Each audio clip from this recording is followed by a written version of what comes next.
wicket haul in Test match cricket for বোলারদের কল্যাণে অন্তত 4 টেস্ট পর জয়ের সম্ভাবনা জেগেছিল বাংলাদেশের, কিন্তু আবারও সেই পুরনো রোগ ব্যাটিং বিপর্যয়। যে রোগে একে একে আক্রান্ত হয়েছেন অভিজ্ঞ মুমিনুল হক, লিটন কুমার দাস, মেহেদী হাসান মিরাজ থেকে শুরু করে তরুণ জাকির হাসান ও মাহমুদুল হাসান জয়রান। জাকির আলী সেই ক্ষত সেরে ওঠার চেষ্টা চালালেও সেটি জয়ের জন্য যথেষ্ট ছিল না। ফলে ওয়েস্ট ইন্ডিজের বিপক্ষে 201 রানে হেরে টেস্ট সিরিজ শুরু করল বাংলাদেশ। এ নিয়ে টানা পঞ্চম টেস্ট হারল লিটন মিরাজরা। ভারতে গোহরা সিরিজ 2টি টেস্ট এবং 3টি টি-20 শেষে দেশের মাঠে ফিরে দক্ষিণ আফ্রিকার কাছেও 2টি টেস্টে দোলাই হয় বাংলাদেশ। ক্যারিবীয় ভূখণ্ডে গিয়েও তারা সেই ধারা অব্যাহত রাখল। আন্টিগা টেস্টে বাংলাদেশের সামনে ওয়েস্ট ইন্ডিজের পুঁজি ছিল 333 রানের। বিপরীতে ব্যাটিং ব্যর্থতায় টাইগারদের দৌড় মাত্র 132 রানে থেমে গেছে।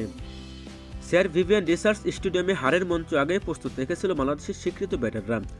লক্ষ্যতারায় গতকাল চতুর্থ দিন শেষ হওয়ার আগেই তারা 109 রানের 7 উইকেট হারিয়ে বসেছিল। তখনও তারা উইন্ডিজের চেয়ে 224 রানে পিছিয়ে। ফলে স্বাগতিকদের সমীকরণ ছিল সহজ। আজ মঙ্গলবার পঞ্চম দিনে খেলতে নেমে ঘণ্টা পেরোনোর আগেই ক্যারিবীয়রা সমীকরণ বুঝিয়ে ফেলেছে।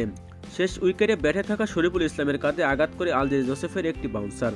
ফিজু এসে তাকে পরীক্ষা করলে রিটায়ার্ড হার্ট ঘোষণা করে মাঠ ছাড়েন কেজে থাকা শরীফুল তাসকিন। পঞ্চম দিনে খেলতে নামার আগেই অবিশ্বাস্য কিছু না ঘটলে বাংলাদেশের হার ছিল অব্যাহত। দিনের দ্বিতীয় ওভারে আউট হয়ে সেটি সঠিক প্রমাণ করেন হাসান মাহমুদ। আলজিরি জোসেফের বলে স্লিপে ক্যাচ দিয়ে ফেরেন এই টেলেন্ডার। এরপর জাকির 2টি বাউন্ডারি মেরে চাপ সামলানোর চেষ্টা করেছিলেন ঠিক। তিনিও একই বলারের ডেলিভারিতে লেগ স্টাম্প ছেড়ে খেলতে গিয়ে এলপিডব্লিউ হয়েছেন। বাংলাদেশের হয়ে দ্বিতীয় সর্বোচ্চ 31 রান এসেছে এই উইকেটরক্ষক ব্যাটারের ব্যাট থেকে। এর আগে চতুর্থ দিন তাসকিন আহমেদের 5 উইকেট শিকারে মাত্র 152 রানে গুটিয়ে যায় উইন্ডিজের দ্বিতীয় ইনিংস, যা ছিল এই টাইগার পেসারের প্রথম টেস্ট ফাইফার। তবে প্রথম ইনিংস থেকে 181 রানে লিড পেয়ে যায় স্বাগতিকরা, যা তাদের জয়ের মূল পুঁজিটা এনে দিয়েছিল। তৃতীয় দিন শেষে বাংলাদেশের স্কোর বোর্ডে ছিল 9 উইকেটে 269 রান। পিছিয়ে থেকেও তাদের ইনিংস ঘোষণায় কিছুটা চমক জাগিয়েছিল। তবে বোলারদের পারফরমেন্স সেটিকেও যেন প্রমাণ করেছিল, কিন্তু ব্যাটাররা তার মূল্য দিতে পারল কই। ওয়েস্ট ইন্ডিজের হয়ে দ্বিতীয় ইনিংসে সর্বোচ্চ 3টি করে উইকেট শিকার করেছেন ক্যামার রোস এবং ডেইন শিলস।